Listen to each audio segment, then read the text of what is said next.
Hello అండి. నిన్న వాడపల్లి వెంకటేశ్వర స్వామి గుడికి వెళ్ళానని చెప్పాను కదా. ఇక్కడ గుడి అయితే చూపిస్తున్నానండి. ప్రదక్షిణలు అయితే గుడి బయట ఇలా చేస్తారనమాట.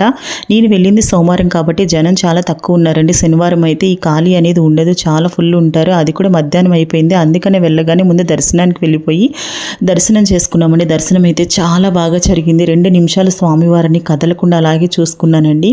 చాలా ప్రశాంతంగా జరిగింది. ఇక్కడ ఫేమస్ ఏంటి అంటే, ఏ గుడిలో చూసినా వెంకటేశ్వర స్వామి నలుపు రంగులో కనిపిస్తారండి విగ్రహం అనేది. ఇక్కడ మాత్రం వాడపల్లిలో వెంకటేశ్వర స్వామి ఎర్రచందనంతో గద పట్టుకుని స్వయంభూగా వెలిసి ఉన్నారనమాట.